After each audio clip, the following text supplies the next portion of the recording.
what keeps us healthy and happy as we go through life? If you were going to invest now in your future best self, where would you put your time and your energy?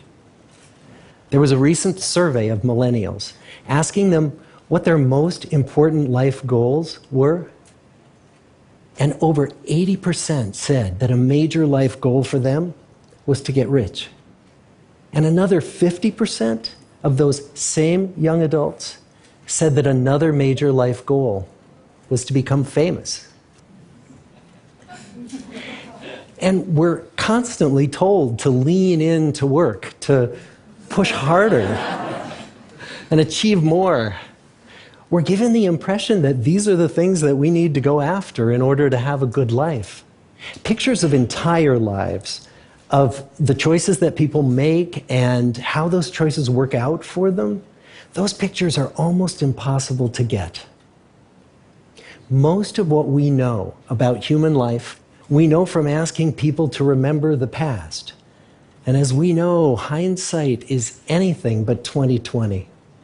We forget vast amounts of what happens to us in life, and sometimes memory is downright creative. But what if we could watch entire lives as they unfold through time? What if we could study people from the time that they were teenagers all the way into old age to see what really keeps people happy and healthy? We did that. The Harvard study of adult development may be the longest study of adult life that's ever been done. For 75 years, we've tracked the lives of 724 men. Year after year, asking about their work, their home lives, their health, and of course, asking all along the way without knowing how their life stories were going to turn out. Studies like this are exceedingly rare. Almost all projects of this kind fall apart within a decade because too many people drop out of the study, or funding for the research dries up, or the researchers get distracted, or they die, and nobody moves the ball further down the field. But through a combination of luck and the persistence of several generations of researchers, this study has survived. About 60 of our original 724 men are still alive, still participating in the study, most of them in their 90s. And we are now beginning to study the more than 2,000 children of these men. And I'm the fourth director of the study. Since 1938, we've tracked the lives of two groups of men.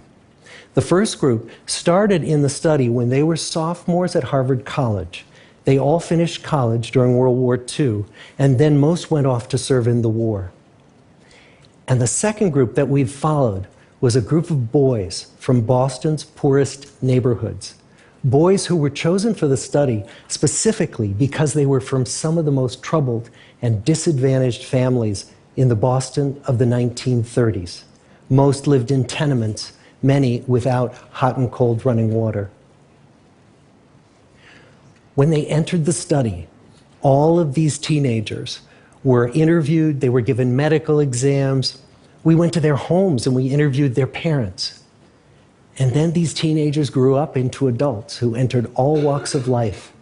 They became factory workers and lawyers and bricklayers and doctors, one president of the United States. Some developed alcoholism, a few developed schizophrenia. Some climbed the social ladder from the bottom all the way to the very top, and some made that journey in the opposite direction. The founders of this study would never in their wildest dreams have imagined that I would be standing here today, 75 years later, telling you that the study still continues. Every 2 years, our patient and dedicated research staff calls up our men and asks them if we can send them yet one more set of questions about their lives. Many of the inner city Boston men ask us, "Why do you keep wanting to study me? My life just isn't that interesting." The Harvard men never asked that question.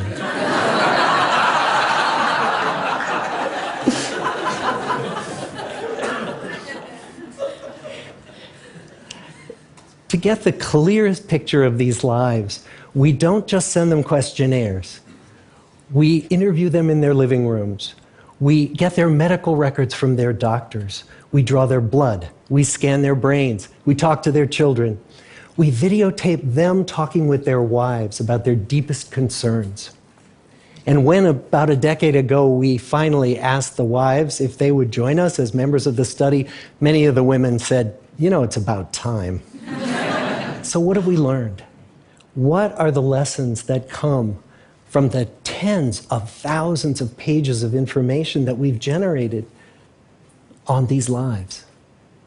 Well, the lessons aren't about wealth or fame or working harder and harder. The clearest message that we get from this 75-year study is this: good relationships keep us happier and healthier, period. We've learned 3 big lessons about relationships. The first is that social connections are really good for us and that loneliness kills. It turns out that people who are more socially connected to family, to friends, to community, are happier, they're physically healthier, and they live longer than people who are less well connected. And the experience of loneliness turns out to be toxic. People who are more isolated than they want to be from others find that they are less happy, their health declines earlier in midlife, their brain functioning declines sooner, and they live shorter lives than people who are not lonely. And the sad fact is that at any given time, more than 1 in 5 Americans will report that they're lonely. And we know that you can be lonely in a crowd and you can be lonely in a marriage. So the second big lesson that we learned is that it's not just the number of friends you have, and it's not whether or not you're in a committed relationship, but it's the quality of your close relationships that matters. It turns out that living in the midst of conflict is really bad for our health. High conflict marriages, for example, without much affection, turn out to be very bad for our health, perhaps worse than getting divorced.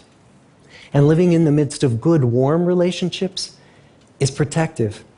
Once we had followed our men all the way into their 80s, we wanted to look back at them at midlife and to see if we could predict who was going to grow into a happy, healthy octogenarian and who wasn't. And when we gathered together everything we knew about them at age 50, it wasn't their middle-aged cholesterol levels that predicted how they were going to grow old.